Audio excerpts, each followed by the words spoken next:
go. Um, Hi and welcome to another episode of Dance to the Music. Thank you to all the listeners and the viewers for your support, for watching, listening, and subscribing. If you haven't at this point, especially in YouTube, you help me a lot and the podcast a lot if you do that. So hit the like button, the comment button, and the subscribe button for all the future episodes. But today is episode number 9, and my special guest today is Coflo from the Bay Area. Yeah, Hi, what up? welcome. Actually, No, I'm welcome. exactly. I was gonna say I am his guest at his studio, but it's my show. So, no, thank you for having me in here and for actually also taking the time and setting all this up and being a guest here. So, Yeah. thank you. How you feeling today? I'm good. I'm Good.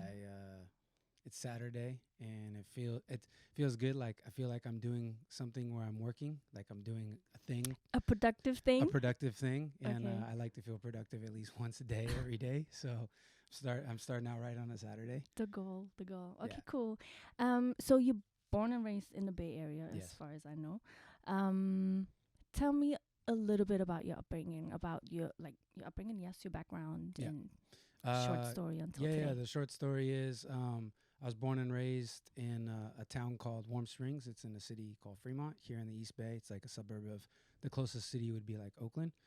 And I grew up to a mother and father as an only child that were a mechanic and a beautician that were moonlighting musicians. So I grew up around them having like band rehearsals and band practice and throwing lots of parties at the house. And when I started, what do they call like a latchkey kid? So it's like you could run around outside and like Mhm. do stuff, and we didn't have like Nintendos and stuff like that, you know. So it was like I ran around the neighborhood a lot, played a lot of basketball, and I fell in love with a movie called Only the Strong. It's about it's a kind of a B-series action movie, and the premise is around this Afro-Brazilian martial art called Capoeira. And I fell in love with like what it was, and I would go practice it in the park. And I met some boys kind of walking through, going from part of my neighborhood to another neighborhood, like a pass through, because my park was like a connector by my Mhm. house. And they were like, "Oh, you break dance? Like, do you strut? Do you do this?" They were like asking me this stuff. I was like, "I don't know what you're talking about." And I became friends with them and started learning how to do something called strutting, which is native to this area, and some other dances, and very, very quickly was going to these all-age parties we used to have back in the day. You could go out to these clubs, and if you had a junior high or high school ID, you could go to these parties that played everything from like house to electro breaks to drum and bass to hip-hop to funk. But it was all like kind of up-tempo stuff. And I would go and I would dance, and there was these dance ciphers and these crazy dancers, most of them like doing strutting or like some form of like what we called reveling, was like a house dance kind of thing. And I just, through like a love of dance and kind of growing up out here in this all age dance scene and going to house parties, I fell in love with house music. I realized like the more stuff I'd go to, the more a particular music would speak to me, and I fell in love with house music. And and I just have just been in that scene out here since 13, 14 years old. So Did you know at that point that it was called house music? I did, yeah, Okay. absolutely. Yeah, I mean, so like, at my first time going to one of these, not like a neighborhood party or like a house party, but like first time going to like San Jose. San Jose was like the place that used to have, at least when I was young, these all age parties that were that I could get access to because other friends, kids in the neighborhood, they were a little older than me. Maybe a big brother would drive us there, or a mom would drop us off. And they were like early nights, so they would start at like I think like 7 or 8 and go to like midnight. Mhm. And this one particular venue, San Jose Live, they would have all these different rooms, and the rooms played a particular style of music. And the older homies that would like kind of not really mentor me at that stage, but kind of like introduce me to this stuff, they'd be like, oh, let's go over to the drum and bass room. Oh, let's go over to the house room. Oh, let's go to the trance or whatever, or whatever. Oh, I love this song. It's Ronnie Size, like stuff like that. And so I knew the stuff that I liked more was more house. Okay. And even though I couldn't really definitively develop a particular set of taste, I knew that I liked things like Sugar is Sweeter, like Sugar Daddy, yo, Sugar Daddy, yo. Stuff like The Witch Doctor. It was just particular vocals and things. Like I knew very early on I liked stuff that felt like kind of banging. And then I knew I liked stuff that was singy songwriting, even though I didn't hear a lot of it when I was super young because they didn't play that stuff at these parties. It wasn't like singer-songwriter stuff. But I didn't grow up on that music prior to that. I was just gonna ask you. You spoke how I'm assuming you said high school. Yeah, this is like junior high school, right? Yeah. But what were some of your first musical memories? You spoke briefly about how your parents had rehearsals, but what kind of music were they listening to? And then I'm assuming that you automatically got exposed to that kind of music. So what was your first kind of style or even artist that you remember hearing? Yeah. So like my parents did a lot of like, my dad was a songwriter. My mom's more of a musician, singer. My dad's a songwriter, guitarist. And so a lot of their stuff is like, in some regards, Americana in like the sense of like kind of like folk music, but like guitar music, like acoustic guitar music. But my dad loved Southern rock. And out here, there's a really big band from out here called CCR, Creedence Clearwater Revival. And like that sound, even though it's like kind of a Southern rock sound, it was something that like he kind of raised me like, yo, like look what these guys are doing. They're changing the game, and this is like, they're changing the game. And this is like the 80s and 90s. It's like, this already happened. You know what I mean? But I grew up on like, a lot of that sound of Southern rock or like guitar driven music. I don't want to say just Southern rock, but like guitar driven music. My dad loved guitars, like your Eric Claptons and he wasn't a big blues fan, but a lot of examples would be shown to me, like your B.B. Kings or Buddy Guys or guitar people. And then my mom and my dad as well, their record collection that I would put on and sift through, it was stuff like Moody Blues, Pink Floyd, Fleetwood Mac, a lot of like, and then some psychedelic stuff and some, I don't know, it's like that era of like the 60s and 70s and kind of like some of it's more experimental. Beatles, of course. My dad was a big Beatles fan. He didn't actually like the band. He liked their prolificacy in their ability to songwrite. And he thought that was like something really admirable. But he's like, he never liked the way they sang. He didn't think they were the greatest musicians because he was like an Eric Clapton kind of guy. So like, anyways, that's some of the earliest memories that I can remember. Okay. And then maybe chronologically going back and forth a little bit, but would you say that based on what you said, what the music that you tended to like when you were going to these parties were complete opposite to what you were exposed to through your parents or growing up? Because I don't know your exact age, actually I do know, but it was pre-internet, pre-Spotify, all those things. So you kind of like, you either watch MTV or you listen to the radio or you listen mostly what your friends or the people in school listen to, or as you say, high school parties. We didn't have those in Europe. So how did I would assume that it's really interesting listening to a certain sound at your parents' house and then going to those high school parties, and it's really just like what you say, house music and very electronic music and maybe more bassy than what you're listening to at home. How did you navigate that, or like how did you blast the house music at home? Yeah, so I also like, this is also the time period where I was discovering hip hop a lot as well. Okay. And actually a lot of stuff. I was a huge Selena fan. Selena, Via Selena, Sade. So just I was discovering my own musical taste, and my Mhm. parents are. I would say my parents were supportive. My parents were very supportive, but my parents were also very hands off in a lot of ways, Mhm. where it's like they wanted to support the things I was into, but they would never necessarily, um, like, I don't know, they wouldn't deter me from anything. So, like, for example, my parents were super DIY with their band. So, like, there was a time period there was a home invasion when I was really young. So, like, we weren't home, but a lot of our shit got stolen, and which sucks because I think still to this day, like, my dad had a 72 Fender. My mom had like a 75 P bass. Like, that all would have been handed down to me. That it would have been like family heirloom shit that just would have been Wow. so cool. But all that stuff got stolen. And uh, prior to that, we used to have like a little makeshift recording band space in our living room of our house, and they had big speakers and big amplifiers and stuff because they used to fucking rock out.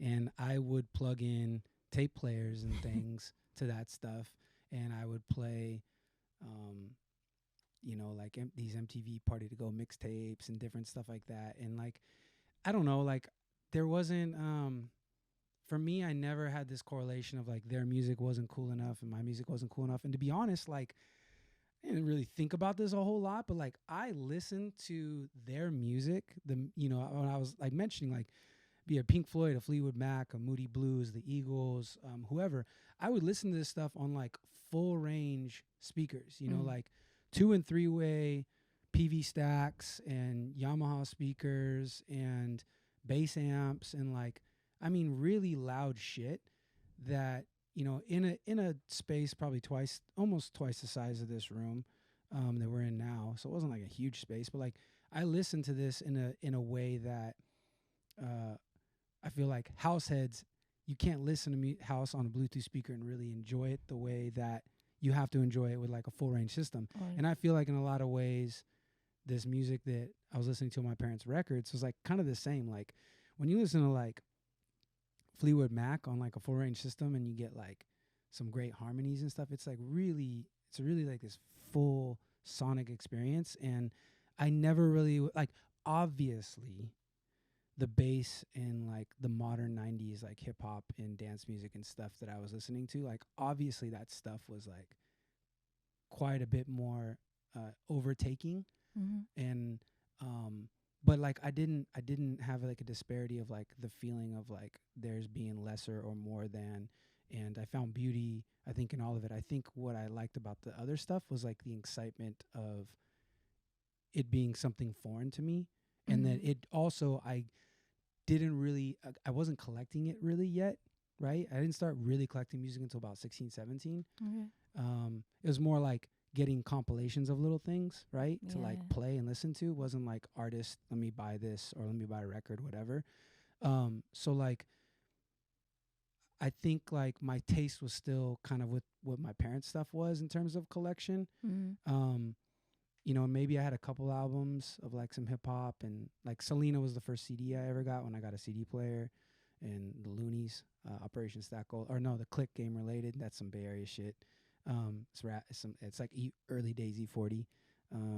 So like I don't know. I didn't really disparage between the two in that regard. Like their music was my music, I think. And Mhm. even if my friends didn't really know or listen to it, it didn't really matter to me. I just had such a great way to listen to music. I was very lucky in that regard. Okay. That's cool. And then going back to the where you did find house music, let's put it that way. Yeah. Um, you mentioned that you started dancing and you capoeira at the same time, or like Mm-hmm. doing both. Did you? I guess I can say you started as a dancer. If I Yeah, really, for sure. if I can Absolutely. put it as a role, talk to me about that a little bit. As far as like the Bay Area in general, like give us a little bit of a, I don't want to say history lesson, but just like a little overview, because we always think when it comes to that part of music and dance, to the other big cities on the other coast. Mm-hmm. So we generally don't know much about the Bay Area. Yeah, yeah. So, And excuse me, also your role in that sure. from. So, um, the history here with dance is like it's pretty rich in some regards, and it's fairly young, or I wouldn't wouldn't say necessarily young, but it's like culturally younger than other parts of this country from the conversations that I've had and the time that I've spent. And you know, we have a particular kind of like style and culture of dance that comes from this area called like strutting, which is kind of for the sake of the audience that may or may not know, like we'll just call it popping. It's not right. It's not quite that simple of a thing, but that's not for this podcast. It's called Dance to the Music, but it's not a dance podcast. Yeah. So like that was like very ingrained culturally everywhere you go. You could see that. It wasn't necessarily always the scene that I ended up kind of growing into, but you would still see it. And this is also before dance became quite a bit more like pedagogical in the sense of like there's like codification and people are really thinking about it. It's kind of like people are just dancing the way they dance. And so, you know, growing up here, people were house dancing, but they weren't calling it house dance. It was just like the dances that you did when you did it to house music, you were house dancing, right? So like some people were better at that because they liked the music better, you know? And like breakdancing was a thing. It was like a style. It was like this hip hop thing, but like it was never classified as like, at least where I was growing up, it was never classified as like a hip hop only thing. Just like strutting, we knew what it was and it had like this whole aesthetic, and there's like areas of like Richmond or areas of Oakland or areas of San Francisco and certain blocks or certain towns in the city or the South Bay in San Jose. Like we knew that there was like all these different things, but it was like, and they did things differently or they had like different approaches to things, but it was like if you did stuff to house music, people were like, oh, like you're a dope strutter, like you're a dope house dancer, like you strut well to house, or like whatever. So it was, I don't know, it was a thing where like culturally we were very good at just kind of doing the thing. And then as time has gone on with a lot of stuff, you know, prior to like the internet kind of way of like kind of branding things and kind of like putting stuff more in a box. And really I could say that out here it was like when the New York style became more of like something being shown and kind of explained because there's names for stuff. Yeah, I was gonna we're talking about dance. Right. Okay. Yeah, I'm gonna have that same question for as far as music Yeah. is concerned. Okay. So we'll continue and then Okay, cool. So anyways, like growing up with the dance was like I was learning all these things that probably were coming from different like stylistic approaches that could be various geographic American cultures. And in some cases like way beyond American borders. We just didn't know like what's being imported, exported, whatever. And where I come from in the dance and kind of my role is there was a generation in the late 80s that started doing like cypher dance and started break dancing and doing like a club dance. And they influenced a generation in the very early 90s, which ultimately I found my way into kind of that lineage just after them. So like a lot of people would say that like as far as like a cypher club dancer, I'm like a third generation Bay Area dancer. This extends like from like the back half of the 80s till now, right? So we're not old like New York in that sense. Like we're probably missing a whole decade before, like with what New York was doing with like the loft and stuff like that, right? In the gallery. And and this is dance, not music. So I like have this direct lineage, and I have a close relationship with the people and persons, because there's very few at that point, that were really responsible for like spreading this throughout this area and having a big impact on the West Coast in general, but more specifically the San Francisco Bay Area. And then still today, like, you know, I still dance, I still practice, I'm still a part of things. I have like a slightly different role, which is kind of nice, where I get to also be a musical person. So I have like a new way of kind of like bringing new dancers into this. And I think that the one thing we have going for us that doesn't necessarily work in other cities outside of like a city like New York, for example, or an area like New York, is that like we've done a good job with generations of dancers and even people be just new to dance here, like bringing them out. So it's like they partake in like dance focused events, that are like separate from the music and club world. Yeah. But then they also are a part of this clique in this community of people who go out to these nightclubs, support these DJs, Oh, that's go to good. the venues and stuff. Like we're very fortunate where I know like other cities and stuff that I've worked in for years, like the dance community kind of lives separate from the nightclub community. That's a lot. A lot of places, unfortunately, it's like that. Yeah. Okay, thank you for explaining that. As far when it comes to the music, how you told us how the parties and the music that you listen to, but I'm wondering what kind. You mentioned like Ronnie Size, for example, which was like more drum and bassy, but what kind of if I can say it like that, what kind of house music ended up in the Bay Area? Was it the Chicago sound? Was it the New York sound? Yeah, it was depends it on Detroit sound. Yeah, it depends on the air. It depends on the well, I can't speak for like all of the Bay Area, right? But the parties that you went to. yeah, that you listened to. exactly. Yeah, so like depends on the era. So like early on, I caught the very tail end. I was very young, but I caught the very tail end of the illegal rave era. Raving out here was big, whereas like loft and underground parties were really big in the East Coast. We were like, we have lots of more space, so it was like raves, warehouse raves, field raves, fairground raves. I caught the end of the illegal rave era into the massive festival, your EDCs, your Lecture Daisy Carnival, like these like bigger, more organized like entities that become like the Insomnias that that produce Winter Music Conference or like whatever like these big conglomerates, right? So I caught the tail end of that to where like rave culture wise, you would have people playing music that was like a big abrasive style of music and chunky and fast and what it was, the stuff I was around, it wasn't very soulful a lot in those like initial kind of things. It wasn't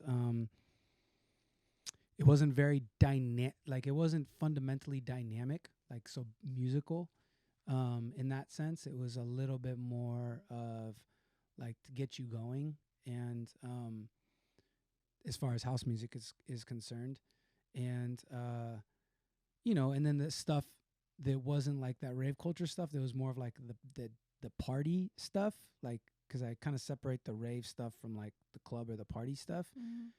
I didn't get to experience a lot of the party stuff because I was so young in that beginning of that rave stuff, but it was that was like quite a bit more commercial. So you think MTV Party to Go, Shock Jams, stuff like that. Like don't want no short. Was it very like? Did you guys? Excuse me. We had like this whole like early '90s Euro dance, like a lot of those European dance acts. Did they play over here? They might have. Like to be like completely honest, like had a like random example that just pops into my head, like Hadaway, What Is Love? Oh, sure. That yeah, of course they play that stuff, and it's funny though because like I didn't develop a taste for my own music in a collector's sense with dance music until I started going out to clubs, which was like 16, 17. Like, and I mean adult clubs, like sneaking in, stuff like that, like, or sneaking into like events that friends that were like my peers or like older brothers and sisters and stuff, like those people throwing an event and them giving me a pass and be like, you got to show up at like 8:00 when we're doing sound checks so you can get in, like that kind of stuff. And like, then I started to develop more of a taste. And by then we started having like this, Mark Farina, Naked Music, Records. We started having like this whole different sound that was, I didn't realize a lot of it was like a Chicago thing, but it was like a version of Chicago that was like blowing up here. Cause it's like a lot of these people were coming in from Chicago. I didn't know.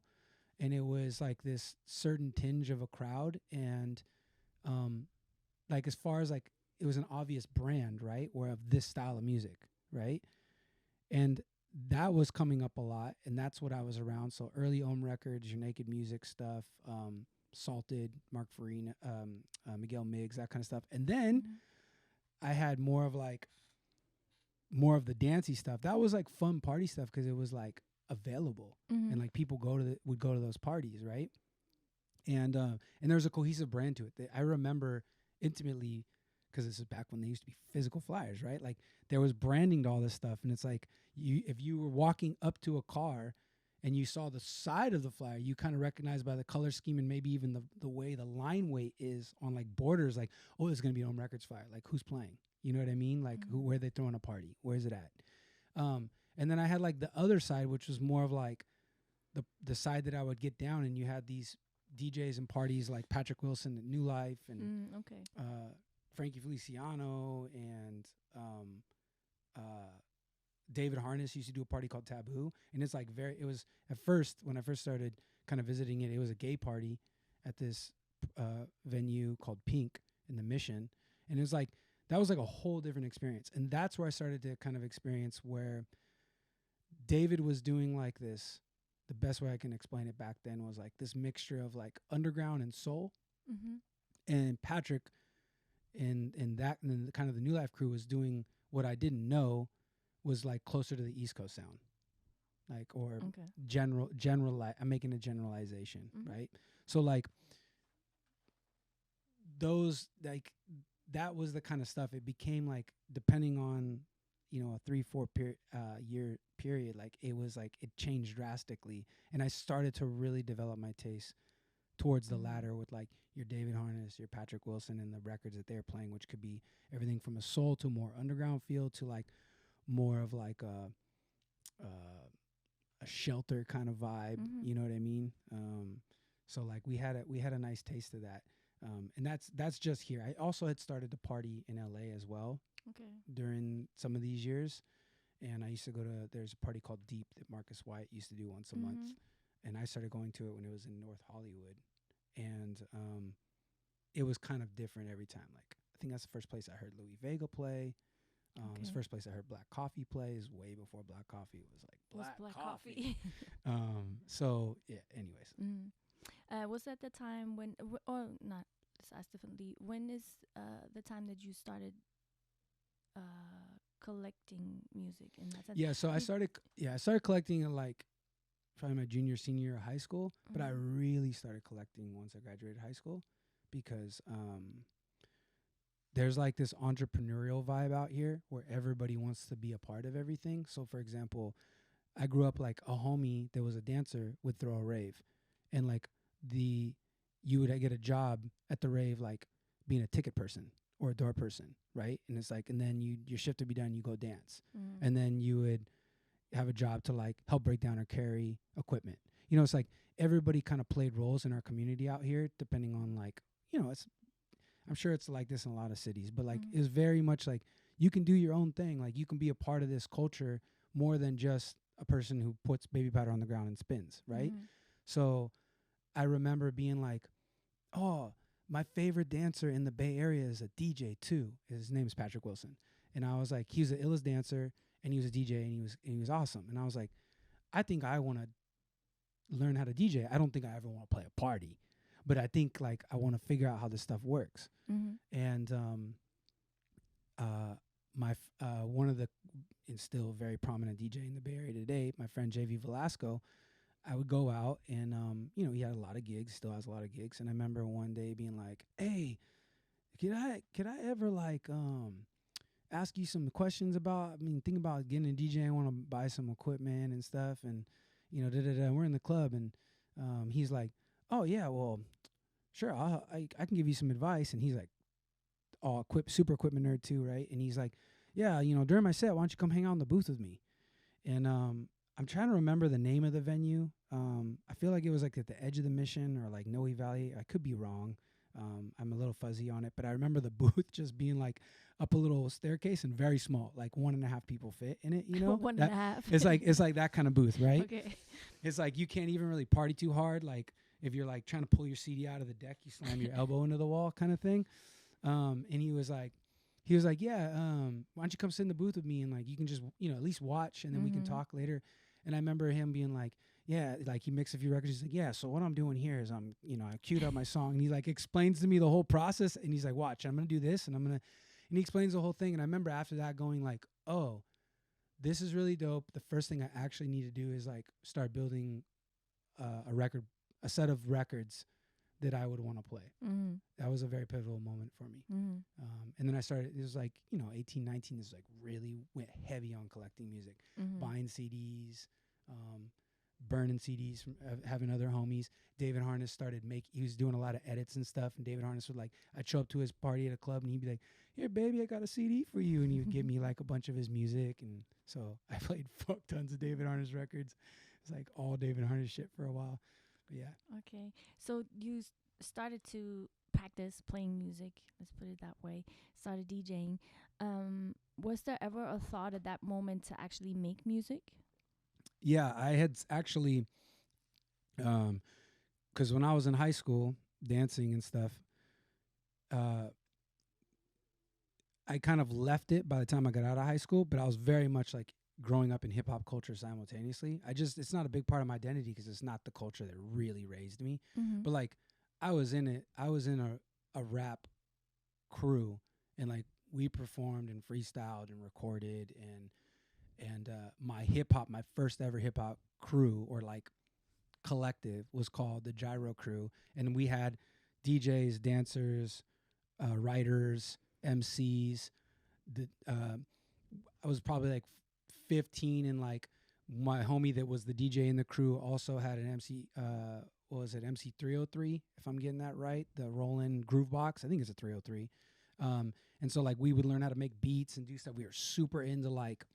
Sounds very 90s to me. We were This is when Dr. Octagon dropped and Qbert had done all this, and Qbert's local. So like we were like, Qbert's like this, our hero turntablist, and like he'd done all the scratching and on Cool Keith's like Alias, and we just thought this, like, we were also rave kids, right? So like acid and shit like that was like really cool. So psychedelic tripped out music in hip hop was super cool to us on the West Coast, or at least in this to my friends. And so like all this is to say, like I was starting to like make music in like kind of a communal capacity, but it wasn't necessarily always dance music. It was sometimes drum and bass, sometimes kind of house, sometimes kind of hip hop stuff.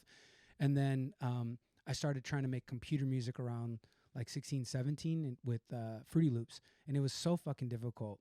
And I would try it and I would give up. And then when I started... What exactly, sorry to interrupt you, now looking back, maybe it's different. Obviously you think differently about it, but what was the difficult part for you? So asking for I understood how music was traditionally made because my parents wrote and recorded music. And when it came to like modern music, I wasn't estranged that computers and boxes and things made the music or helped make the music. But like I still somehow equated hands to things turning and touching that did stuff. And when we would work on music and stuff with like a 303 or an MPC or something like that, I wasn't gravitating towards the concepts of what those units are doing with sequencers and tracking. I wasn't understanding that concept. And so something like FL Studio, or which was called Fruity Loops back then, was like really complicated because it's doing more than just this one or two things. And the way you navigate it is through an understanding of language. It's like, where is the sequencer? Where is a track? Where is an input? Where is the routing? Like you have to have the vocabulary, the language to be able to speak, to be able to comprehend what those things are. So I didn't have that. And, my friend that probably had more of that, there was more of like our DJ music guy in our crew. He wasn't an educator because he was a little kid, we were teenagers. So, so I gave up. Not like I quit, I'm never doing this again. It was more like, wow, this is not the little hill I thought I was gonna like climb up. This is like Mount Everest kind of thing. And then I tried it again after I started getting into DJing. I was like, I would have ideas like, it'd be really fucking cool if I could like take this loop and do X, Y, and Z. And looping wasn't like the equipment I started with. I started on CDJs, but I started on CDJ, these 700s. They were like these black flip top things that didn't even play burn CDs very well. And I can't remember if there was a loop, but if there even was a loop, it definitely didn't work well. Because when I got the 400s, you could loop a little bit, and that was still a little weird because I don't remember if it wasn't quantized, I don't think, but it was just weird shit, and like the ideas that I had with like looping stuff wasn't happening. So I tried Fruity Loops again, and it was like I just was again not a mountain climber with no Sherpa, and I'm staring at Mount Everest, and so I gave up. I gave up again, and then I ended up trying a few years later. I ended up getting Ableton. And kind of starting to make sense of it. And it's like, it sucks because it's all right before YouTube with like no real help, no real like anybody to like, you know, in hindsight, I'm like, I probably should have asked David Harness to help me, or, you know, like someone like, I don't know. I just didn't. I didn't have like a super close relationship with him at that time. So, yeah, it was just like, I found my way, but it was like, I tried many times before it started to stick. Yeah. But now, many years later, in Traxsource #1, Louie Vega remix, by the way. Hey, it's a good way If to you start haven't heard it yet, there's a long journey in between. So if you don't have to tell us, you know, every year you did that many songs, or like what was it that made this time, the last time that you started, like stick to it, or like really like, you know, stay. You've done a lot of music in between those years, so yeah. It was when I got Ableton and I kind of had figured out some stuff, it was a lot of fun. And the one thing that I knew how to do well was be like more performative, you know, from like, by the time, you know, this is like, I'm like 22, 23. So now I'm only 22, 23. I didn't grow up in Hollywood, but I've got like a lot of years, you know, by this point, at least 6 years of like real performance experience in front of people, like dancing on stages, dancing for singers, competing in dance competitions, being in nightclubs. Like I've spent, you know, almost 10,000 hours at this point or more just dancing, right? So like I have this like performative experience, and I learned in Ableton really quickly how I could have a microphone and I could make loops. And it was as simple as like, now a human is doing something rather than like I need to have the vocabulary of what's a sequencer, what's a this, what's 4-bar. My parents, you know, I grew up playing a little bass and guitar. My parents never made me do anything. There was like, if I enjoyed something, you know, maybe they would show me something, but it was never like, all right, time to sit down and practice your scales, or like, it was never like that. So like, I just didn't have vocabulary or real music theoretical understanding or any of that stuff. Like I just was like, human can make noise kind of thing, right? And I was able to get that kind of result with Ableton. And one of the first things I ever did that was like a thing was like me kind of beatboxing and putting some other percussive things to it, and not really beatboxing, kind of making like breathy noises, like doing stuff like that, and like creating a groove with it that I felt was danceable. I knew it wasn't good music, but it felt danceable, like the groove that was coming out of it. And I couldn't establish melody or harmony or anything like that. It was a struggle for a long time with that. But like that helped me start to stick to it, because it was fun. It was like something's coming out of me and I'm making something. Like I feel like every human wants to be able to make something, you know? So I was like making it with my own two hands. It was fucking cool. And, you know, after that, I realized like I really enjoy doing this, like I enjoy dancing. I was very serious about dance. I wasn't very serious about music, but it was like really fun. And it fed into the better I got at making music, the better I got at dancing. Interesting. Yeah. And eventually it became something where one of my, at the time, who was teaching me like the New York style of house dance, I had asked him, hey, what can I do to like take my shit to the next level? And he was like, study an instrument. And I was like, okay, what instrument? He's like, any instrument. Like the things that go into that craft will only expand your capability to dance to music. So I was like, well, I'm already kind of making music. Why don't I study piano? And that took me down a whole journey where I didn't really get good at piano, but it like really put things in perspective where music took on like a whole new love, and it fucking flipped my dance on its head. Like in 2012 was like a pivotal moment where my dance went from like being really whack, and this is after dancing a long time already, but it was still whack. I just had no natural talent. It's like I went from being whack to like doing something that I could watch myself on video and go, holy shit, that's actually pretty cool. So it was like, it was weird. They coincided. What do you think that is that taking on an instrument that and progressing in playing that instrument that also increases your other talent, specifically dance? I think I've heard, I can't remember who it was. I think somebody else told me that when he started producing,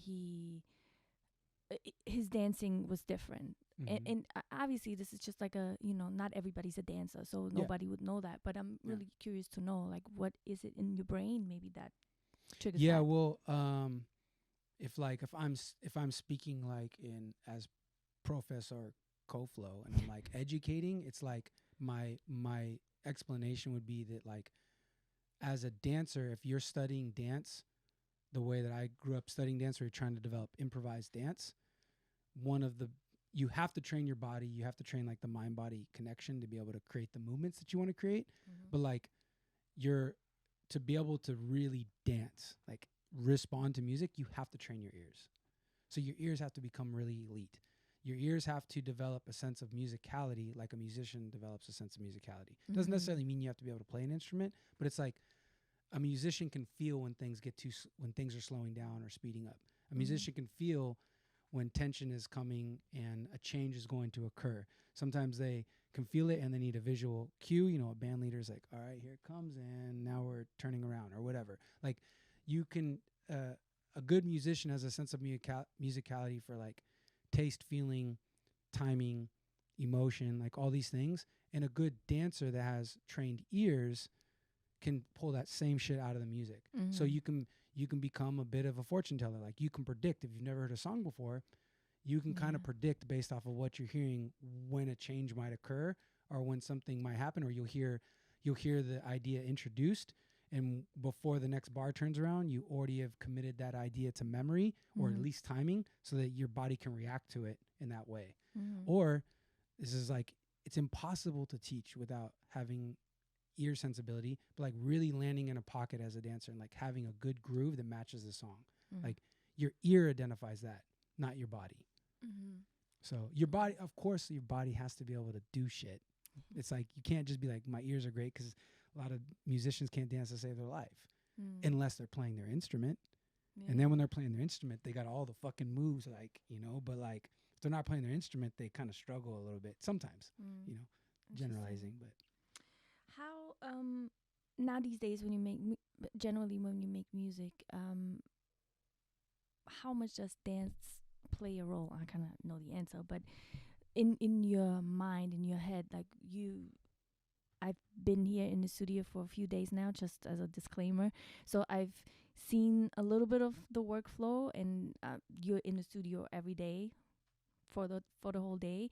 But how much does dance still play a role? Like in your mind when you make, is this, again, do you think this is this danceable? Or let me go back a little bit and ask the question differently. Because you are a songwriter and you play piano, how much do you think, I want to make this for the dancers, I want to make this a danceable song, or like this is more like for the music lovers, even though the people who dance love music too, you know what I mean? It's more like, this is the more non-dancey melodic vibe that I'm going for. Like, how do you balance those two? I don't balance them very well. It's kind of like, I think, where I have yet to like really I've yet to really like get my ability in music like past a certain point. Like it's not like I don't have blinders on. I'm very aware of my shortcomings in music, and I'm always looking to expand and to learn more, like constantly. And just like anybody else, I'm like super afraid to do certain things in my art because I'm not good at it. And then you kind of hate dealing with resistance because you just want to be able to like create, and the resistance is a struggle. The struggle bus fucking sucks to ride. So Hello, can you say it one more time? so all of my music, I have an innate sense of like thinking about how people are going to dance to it. And even if it's not like okay, I'm going to do this cuz it's really danceable, it's like I get a sense of, does it make me feel like I want to dance? And it's super limiting. It's super limiting because a lot of the times I'll feel something and I'll start writing something, or, you know, I'm sitting down at the piano, or I have an idea in my head, you know, because the way I work is like there's no one way. And then it's like really hard to like commit that idea to like create a song because I can't really fucking find a way to mold the thing unless it starts becoming dancey. So it's weird because I have done a fair amount of music that's not dance music, and it's not necessarily Coflo stuff. You know, it's like stuff I've done for other artists, or other monikers, or other projects where I'm not like, I'm just a producer credit or whatever. And like, so it's like, and I know that kind of shit's not outside my realms, but like, it's not my expertise. So like, most of what I'm doing is thinking about dance music, and I'm not mad at that either. But dance is like, I'm not thinking about dance music. I'm thinking about dancing to dance music. Like it's very much my thought process, even if it's deep and like considered like not the dance floor track. I still think about like real dancers dancing to it. For example, one of my favorite songs, I probably would train to it on loop for an hour at a time, and this is probably for like a good year straight, was there's a song by DJ Q, and it has Josh Milan and Pevin Everett. Yeah. You know the song The Way? Yeah, I especially now I do, because if you two of the people who listen to the podcast, we had DJ Q on. I did. Yeah. And he actually mentioned that song. Oh, did he? Yeah, he did. I saw that one. Did he mention that? Yeah, it was at the end, you know. Okay. It's my, but thank you for bringing that up again. So, but specifically The Way Part 2. I know there's like, I can't remember if it's like an A and B side or whatever, but The Way Part 2. And it's like, to me, is a super danceable track, but it's like drumless for like a huge portion. It's just very spacious, and it has like this vibe to it, but it's like super danceable. It's super danceable, and it's a dance record as far as I'm concerned. Like, you wouldn't be like, oh, it's just danceable because you can feel like telling a story from it. Like, you can create movement, because any record you can, a dancer might be like, I can dance to this, right? I'm saying like, I hear that in the same lane as I would hear, even though a different time of night, it's the same lane as how in the same kind of night that I would hear my remix of How He Works. You know, like How He Works might be played like during the like main part of the night, and The Way is at 4 a.m, you know, or something like that, right? So like you know, and some of my big influences in teaching me those lessons are people like Ron Trent and Kuniyuki Takahashi, because it's like you can get an expansiveness of like, this is a really dancey record, even though it's not like dancey, you know? Yeah.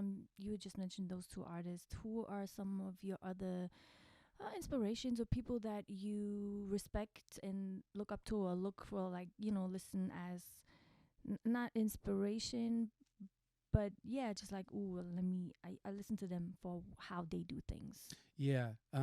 So I've studied Ron Trent extensively. Still, like, I kind of like take breaks, and then I'll go back and go hyper focus to study, because like, Ron, big bro Ron is, you know, I think he's a musical genius in his own way.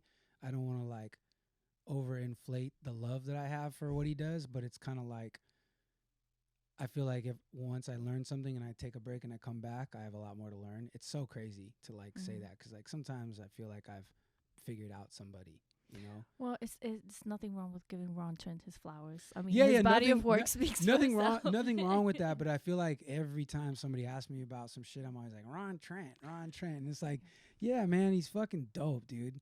And it's like, you know, you really study what he's doing, and it's it's like decade by decade, you're getting such an arrangement of like what you're trying to figure out. But I think, you know, studying his stuff is very influential because it gives me an expansiveness of understanding like how to use space, time, arrangement. He's like the king of arrangement, because even if something doesn't feel like it changes for like 2 minutes, so much is occurring. So much is occurring. Because like, how can you listen to a record and not be bored, even though it doesn't feel like it changes for 2 minutes? It's like, obviously there's a lot happening, you know. Kuniyuki Takahashi is a master at that as well. He's like, I can't figure his I mean, I can, from a producer ear, I can be like, oh, this is what's happening, but I can't figure out how it all comes together to like be able to create that same feeling.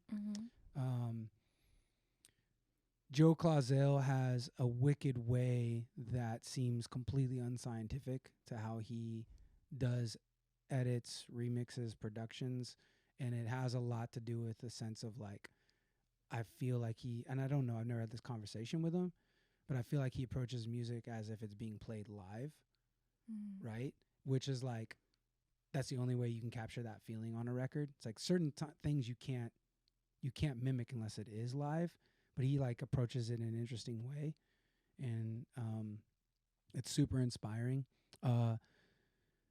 These are all like just like everybody's same names, I guess, but like Kenny Dope for a very specific reason, like his idea with drums, which I think I'm starting to like not figure out how to do his shit, but I'm figuring out why it works. And it's taken me a long time, and I'm like, now that I kind of think I'm figuring out why it works. Again, not saying I know how he does it. That's not what I'm saying. Nobody knows. Yeah, I mean, everybody has their own way, right, to get their result, to get their little secret sauce. But like, I'm like, how the fuck did I not realize this before? You know? And it's like a lesson now. And like once I've kind of started to figure it out, I'm like, this is a lesson that I took away from a Ron Trent study, you know? And I'm like, how come I didn't apply this to Kenny's method? I guess I just thought like everybody's like in their own shit. And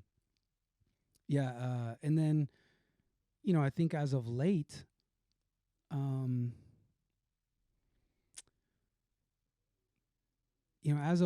like there's so many artists that do interesting shit, and it's like it comes in waves of different stuff. For example, kind of like last year, I've kind of got on a kick of studying Mr. G. It's one of my favorites, actually. And I'm just like trying to figure out like, because obviously it sounds like it's very much like he's living in a box, and he's making less complicated music that is like takes all the risk to like combine things and create like a certain sense of energy with like a certain color and texture. And I feel like he's less about like the sonic landscape. I could be wrong, but I feel like he's less about the sonic landscape and more about the color that he creates with the sound. And it's like everything has texture. Every single fucking thing has texture. And I'm like, he must be in like an MPC or have like a certain recording flow that like gives everything a certain color. I don't know how he does it. I don't know him. But like, you know, studying him for like that texture and then how he's able to create like such a drive is really fascinating to me. Who else as of late? I mean, I go on waves of studying Mark DeClivelo, but it's fucking impossible to understand. And then when I say study Mark DeClivelo, I mean specifically his harmony and like trying to figure out how he does stuff. But like he not only has the mechanics under his fingertips to be able to create interesting harmony, but he also has like the scientific math in his brain to how music works on a level that I don't know if I'll ever get there. I would like to, but I'm so far behind. Like I bought a book that he recommended like 10 years ago. Like it's like a good book you're supposed to start with, and like it might as well be written in Chinese. I don't speak Chinese. I mean, it is. I can't It's one understand of it. those books where you like, I know it's an English word, but you have no idea I go what it back to means. it. I go back to it every few years because my theory, I don't have great theory, but I have like such a real, like, I can stand on some fundamental ideas of music theory to like where before I'd be like, oh, what? Like now I have like a real theoretical working knowledge that I can apply and understand. And I'm like, all right, let me look at this book now. And I'm like, nope, still no idea. So, Interesting. You got to tell yeah. me the name of the book after. When it comes to, I'm sorry if you have anybody else in mind at the I at the mean, top of your head right yeah, now. Then nah, we can, Jen. yeah. Who are some of the DJs that you like to hear out as from a dancer's perspective, right? Because I know you get Mhm. down, but also like as a fellow DJ, like I like the way he plays, you know. Yeah. Yeah, I like Theo Parrish is like one of the tops. And it's just because you get such a wide range of things. Yeah. And I've had some of my favorite feelings of like get down nights. I wouldn't say like my best get downs, but like I've had some of my best feeling of like, damn, it's like every song is my new favorite song kind of like feeling. You know, Theo, and actually very specifically, it was I think my first time in Detroit. It was Theo and Spectre back to back. Spectre from Chicago, and that was like wild. That was super wild. I love dancing. Yeah, Theo's definitely up there.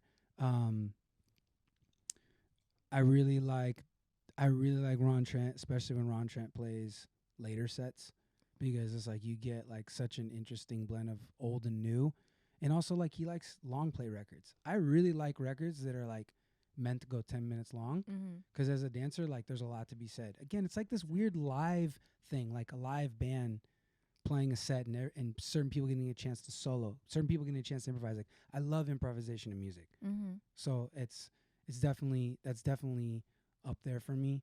I like dancing to Kai. I mean, he's just got like again, it's like he can play some like really soulful stuff, and then he can like play some stuff that has like incredible drums, and then like, you know, he's got such an interesting demeanor about him, so like you're not really sure what's gonna happen. Right? Because sometimes like you can kind of feel it in the record where things might go, and then if you take a peek to try to see if the DJ's on the same wave as you, Kai's like, I don't know, not trying to fog up his glasses. Like I don't know, like he Shout out to Kai, I'll say. yeah, man, he's yeah, I always enjoy. I every year in Detroit, I try to go to his deep party, and I always really enjoy his sets. It's always a lot of fun. Locally, I really like listening to Patrick. I feel like there was a time period for me, and I don't know if it's just taste now or it's just circumstance of venue or whatever, but there was a time period where Patrick was like, he could and it might just be my ear, he could get me to dance like to no end, and it was because he will play a record like E2 E4 in a set, or a war record or something, and like I don't know, it's just like, again, you dip in some of his live stuff, and I'm like, oh man, it was just it feels really good.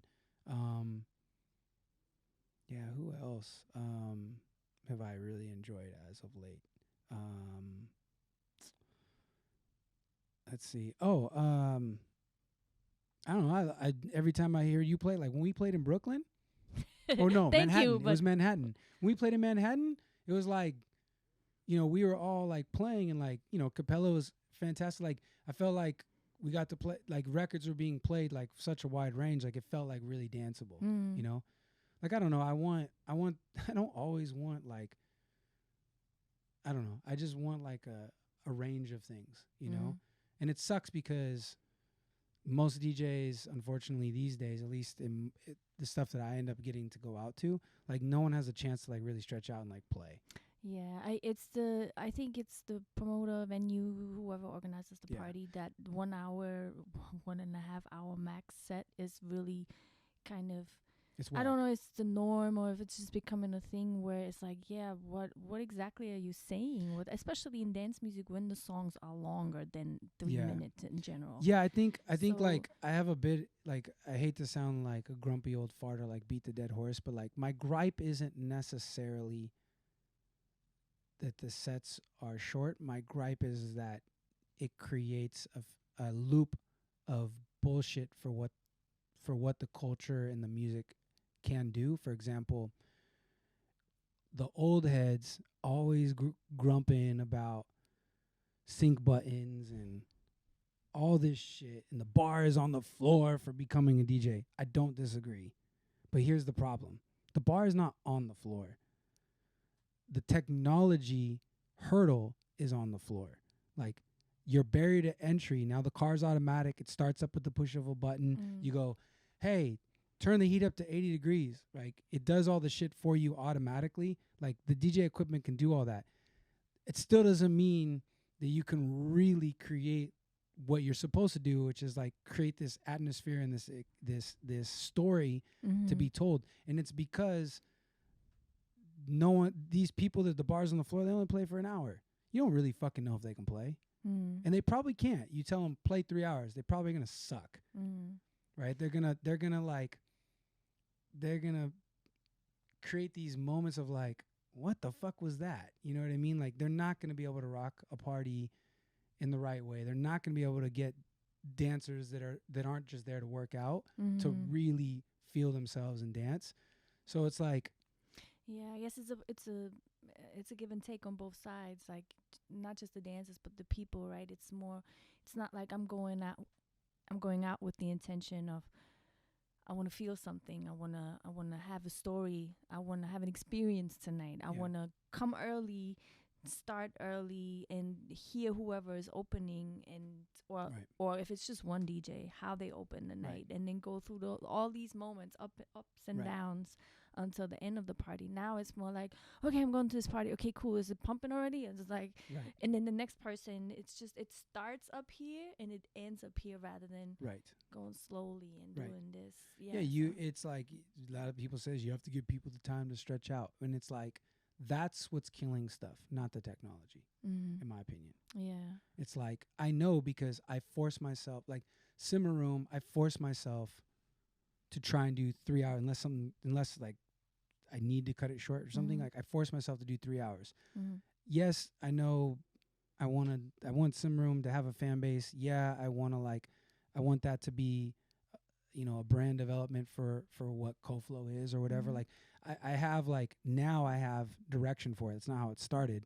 I have direction for it, but really one of the main fucking reasons why I try to never not have it happen is because it forces me to always have a block on my calendar where I practice for a 3-hour set. Really quickly, for people who don't know what Simmer Room is, can you explain that real quick? Yeah, Simmer Room is it's a party which has a weekly stream on my Twitch TV Coflo _ twitch.tv Coflo _ and I do it on Wednesday evenings at 6 p.m. Pacific currently. We've been doing it since the first week of the pandemic. So we started it immediately when California got locked down. So we just, with you, this last week, we celebrated 200 episodes straight. Happy birthday. And it's also a real life party where it's a quarterly party here in the Bay Area where we have a guest and myself. Which I really just want to play by myself, but I really want cool people to come and play for my community or perform for my community.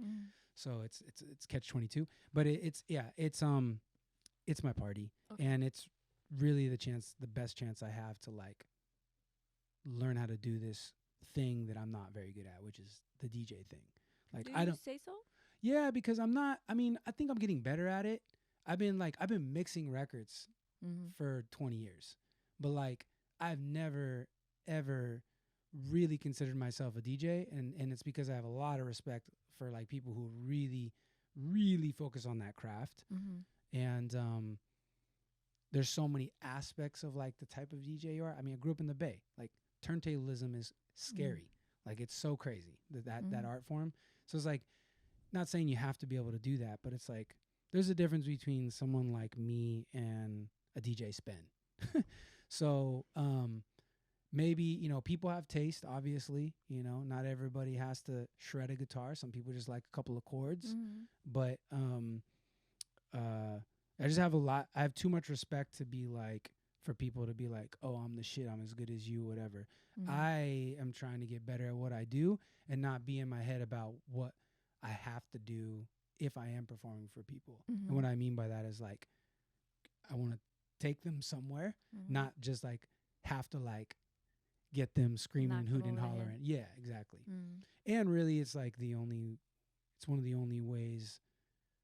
It's like the common denominator, like the easiest way to be able to expose people to my music. So like, it's very rare that I play a set. Simmerum's a little different, but it's very rare I play a live set where like half my set, regardless of length, is like my music. Like, it's a really important part of like my objective is like test new music, play records that maybe people know or don't know that know me for now that I actually have a few fans. Like, that's a very conscious decision of mine, because that's going to set me apart from the fact that I'm okay with not being like a DJ. Because it's like, I'm kind of just playing my own music, a lot of it. So, you know, like, versus Theo Parrish, who's like, y'all are going to hear fucking this crazy fucking Miles Davis, you know, whatever. And it's like, that's a motherfucking DJ, you know? No, for sure. I'm not a DJ, you know, in that regard. There's only one Theo Parrish. Yeah, but I'm just saying, like, if we're going to put people on the spectrum, I'm like way over here. Yeah. I understand that. I have a few more questions. One that just I was about to forget to ask you. Besides doing your own music, you've done a lot of remixes for a lot of people. Yeah. What is the difference between those two approaches? I tend to ask people that, but I'm just always curious of what the thought process is of like you creating your own music, or like with the intentions, I want to create a song. No matter where, in what area, right, or what direction, versus you getting hired for a remix, or you are choosing to do a remix of a certain song. Yeah. So the immediate kind of like human difference is that remixes are easy compared to original music. And the reason why is because as I've continued to do music, and I still very much approach things this way, I approach music like I approach studying dance or martial arts, because I have probably 10 or 20,000 hours of dance training, you know, probably 10,000 hours of Capoeira experience. And I've learned through, you know, I wouldn't consider myself a master of those things, but I'm very, very educated in those two other art forms. So like the path to mastery in those has shown me clear ways to learn, not necessarily get the best results, but like clear ways that learning can be applied. So I apply that to my path to mastery in music, where I do a lot of stuff that's more like training than it is necessarily like creating from the ground up. So remixes has been a staple part of how I've learned how to create music. From like I told you about that, me getting Ableton and like being like and like, you know, beatboxing, whatever. It's like immediately like the next thing I'm doing is like downloading an Alice Russell acapella and trying to put a backbeat, or an SOS band acapella and try to put a backbeat, or, you know, like it's very much like, in my mind, it's so much easier to have material to start with that helps you work inside of it, rather than have to come up with something from scratch. The process for how I approach them, like in terms of like fundamentally how the music gets made, is not any different. Okay. Yeah, it's like I'm still like potentially sitting at a piano sometimes, or I'm on the drum machine, or I'm chopping up samples, or trying some crazy fucking effect, or any number of things. Okay. So, yeah. How would you, if you would have to, I know a lot of artists don't like to categorize or put themselves in a certain genre, but if you have to, how would you categorize your music? House music. American house music. Okay. That's pretty I'm pretty American. I make house music. I'm American as fuck. That makes sense. Yeah. That makes sense. Yeah, and then I think I have only two more questions. Let me see. What are some? Okay, I think I mentioned it briefly that you just Louie Vega did a project and there was a remix project and you were one of the remixers. Yeah. Is that a word? Remixers. Um, and very successfully was on Traxsource for a minute. If it's not still on there, I don't know. Is it still number one? Who knows? We're gonna check. However, it's a very dope remix. What are some of the other, or what are some of your goals, if I Music? can use that word, Yeah. in music? I don't want to say in general, like what is your life-term goal? It's But still what it's still number one. It's still number Let's one. Well, fucking there go. you heard it. I don't know if I- that'll ever happen again. So I'll just Congratulations. I Just take it just in. every way I can archive it in the world and the internet, I'll take it in. Maybe since it's January, we just started a new year, but some, I guess I would consider it short-term goals, something that you would like to accomplish this year. But also in generally with music, what do you like to do with music in the future? Because you've been doing it for a long time, but you're still young. Yeah. I'm not old, but I'm not young. Yeah, we're in that weird age range where Yeah. things start to happen, but Like we're still young. I have some gray hair. I fucking am so surprised I'm not completely white. My dad, by the time he was my age, was like completely white. But Yeah, some like just personally, artistically, but then also the long term. yeah, so I've already surpassed any goal that I've had for music. For sure. I grew up idolizing all these people, like so many people that are my friends now. It's fucking crazy.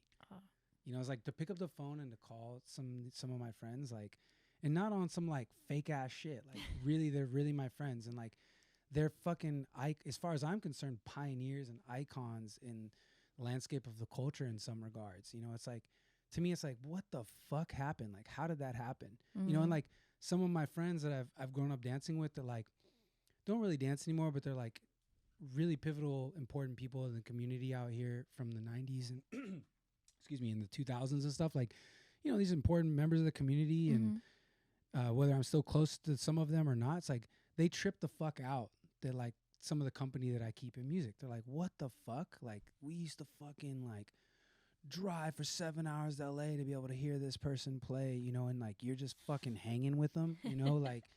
So I feel like in the opportunities that have come to be able to remix or do releases on friends' labels or whatever, like that's wild to me. Like, it's such a weird manifestation.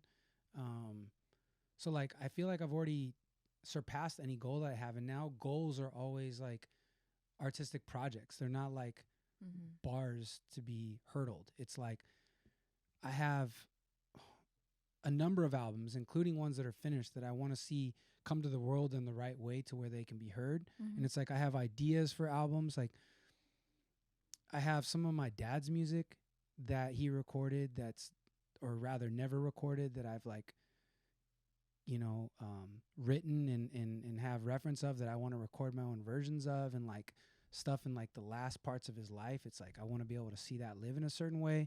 I have goals for like projects that like separate myself necessarily from dance music, to where I feel like it's at a level where it doesn't suck. You know, it's like they're very like artistic goals. They're not like levels to things. I understand. Yeah.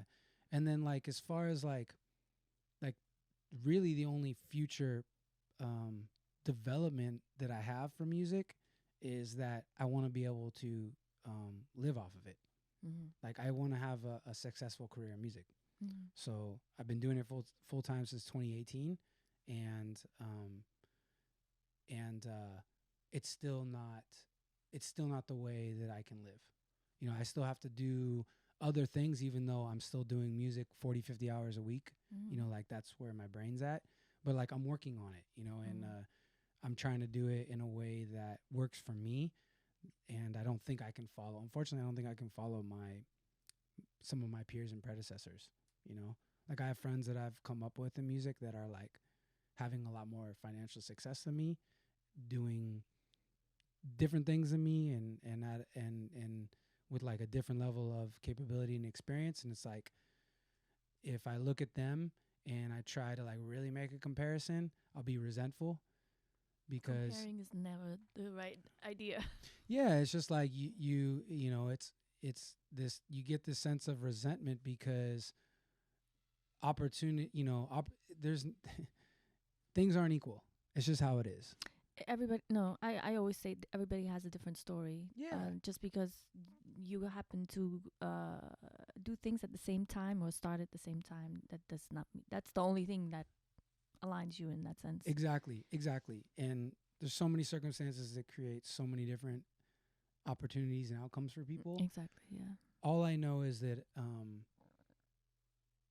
I have respect from people who really know what the fuck is up. That's really cool. I can't live off that, but it's really fucking cool that I have that. Never thought that would happen. And then I know that I will keep getting better because I have a very much, I need to keep learning. I've not figured out anything as far as I'm concerned. Like I have so much more to learn. The minute I feel like I have anything, I just go on YouTube and I look up fucking Herbie Hancock or something. You know what I mean? Like, I mean, you could fucking Corey Henry. I just look up somebody and I'm like, or whatever vibe I'm on, or find some new artist on Tiny Desk or whatever. It's like, oh yeah, I got a long way to go. You know what I mean? Like it's infinite. It's completely infinite. You can master something, but you're just on a path. It's just on a different tier. Yeah. Right. So I'm always walking a path to mastery at some level. You know, I want to be able to, I just want to be able to keep growing in what I'm doing and get really good at it and be able to have like a financial stability for that. And also remove anything from the feeling of achieving that feels like it's not just, or it's not something that I can be, I'm losing the word for it, but for example, there's this weird thing with underground culture and like these different things, especially like in dance music, where it's kind of like if you're having success, you're selling out or something. There's like a weird stigma with these kind of things. It's not underground enough. Or yeah. And it's funny too, because like on your podcast, I was like really inspired listening to Ashler talk about like her kind of viewpoint on things. And I was like, she's a fucking beast for like having the mindset and kind of like the way that she looks at the way she's looking at the stuff. And like, you know, it's reaffirming to me to be like, I can achieve something, and whatever I get from that, I'm owed from that because I put in the work for that. It's not, nothing's been given to me, obviously. And I'm hoping some stuff will be eventually. Everybody's deserving of getting something. It's just a matter of like, you know, what you do with it. And then this is, you know, me continuing to learn, continue to grow. When shit comes to me, I'm gonna fucking kill it. That's the way I look at it. It's like, I'm ready for opportunities. You know, it's like when I first started doing this full time, the reason why I decided to do it full time is because I thought, I can do this now. I'm not going to kill it, but I can do this now. And now I'm like, no, I'm ready. Like I'm capable to do super dope shit. I'm capable to, if I needed to perform, I'm capable to perform and be a dope performer. I'm capable to work on a team and be a collaborator. I'm capable to be a good friend, like a good husband, a good person. Like, I'm not a young kid. I've lived a lot of life. I'm ready to be a professional music person. So, yeah, it's the best way I can put it. That's a good way to put it. Yeah. And well, second to last question. You listen to my podcast, so you know the question. Name me 3 tracks that you relate to dance.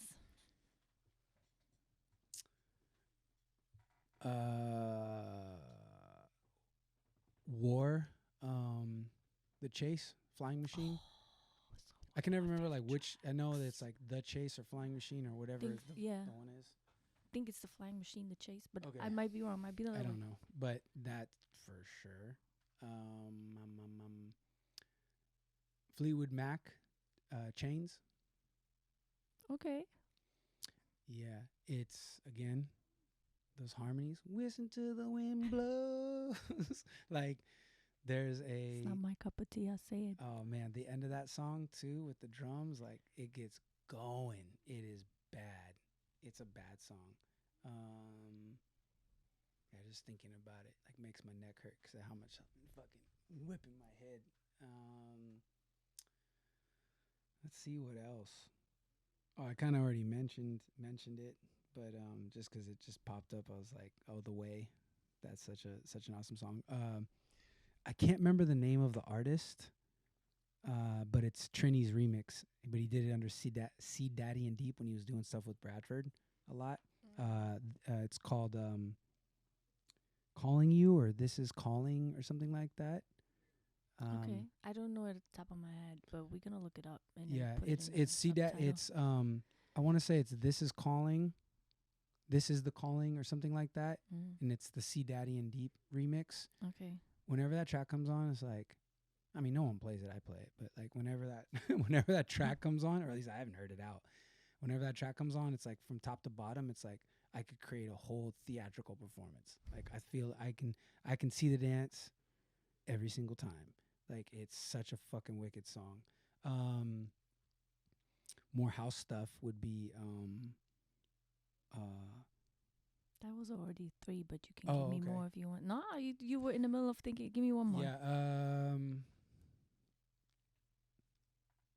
I'll give you 2 more. Oh my god, I just drew a blank now. The Neville Brothers, Yellow Moon. A lot of people aren't gonna I vibe know with that song. a lot of people aren't gonna vibe with that one, but that's my shit. I love that song. It's got such a vibe. It's just like, oh man, Yellow Moon, who that creeping in my window? It's fucking Aaron Neville. Okay. It's such a good song. That album's super good. That it's on.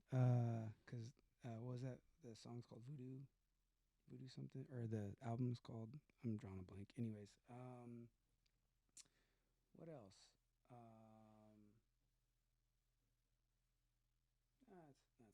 That's good. That's enough for we good. Yeah. Thank you. Oh, Ron Trent, Crossroads. That would be another great one. Yeah, we can't. Yeah, sure. And then just to end this interview, is there anything that you would like to share with us, with all the listeners, or like speak on a little bit more that I haven't spoke on or Sure. not said? Yeah. Excuse me. Follow my doings. Specifically, if you could follow me, if you are a Bandcamp collector follower, follow me on Bandcamp, Coflo, COFLO.bandcamp.com. Follow me on there. I launched a Patreon this year. Very, very important part of me doing things my way, in how I'm carving a path with like the people who really want to fuck with me. Patreon.com/Coflo, and you membership on my Patreon gets you access to basically all music that I put out before anybody else gets it, when I can do that legally. In some cases, I may not be able to do that legally, but in most cases, you're part of a VIP list that gets access to all my music. You get access to all archives of all my studio session streams when I'm like streaming, working in the studio. So like people might catch it live on my Twitch, where you can follow me there too, twitch.tv/Coflo_. But the Patreon is like, you get access to like all the archive stuff. You get actual behind the scenes look and progress updates for songs and stuff. So like little snippets of like behind the scene. I don't really like do a whole lot of like real life shit on social media. It's more of like kind of an outlet. A lot of people treat it as like an advertisement, and I'm fine with that being a brand advertisement space. But like my Patreon is more like, you buy me a cup of coffee every month, and you're really producing. Your hands are in the pot with me making the thing, you know. So like, so many different things I have planned for homies like rocking with me on there, and yeah, just trying to like build my own lane in the community that way. So yeah, and then yeah, if you're in an area where you're looking for someone to perform for like from a dancer's perspective as a DJ or whatever, or I'm your guy. Tell promoters about me. I'm not like trying to go heavy on gig work this year. I did the most amount of gig work I've ever done in my life last year, and I was very thankful for the opportunity, but I got burned a lot. I dealt with a lot of bullshit. I was away from my cats and my wife a lot in my routines, and I was away from the studio, and I'm not against it, but I'm like, better things need to come. I made a lot of great friends too. I met a lot of really fucking, so it was like good and bad, but I never ever had any bad. So this is a new experience for me. Yeah, people don't talk about the bad stuff that happens Oh, in that industry a lot in public spaces, of course. Yeah, in that sense. But yeah. Yeah, so I don't know if you're out there and you want to hear Coflo in your town and you like want me to dance on your floor and also make your dance floor dance, like I'm the guy that you can call up, and I would love to, I don't know, make new friends and visit and stuff. But yeah, there you go. Cool. Thank you so much. Thank you for taking the time. Thank you for opening up your studio for me to come and do this here. And to all the listeners and all the viewers, thank you again for listening and watching. And please hit the comment button, the like, and the subscribe button. Thank you. It's free, but you're actually helping this podcast a lot, so I appreciate it.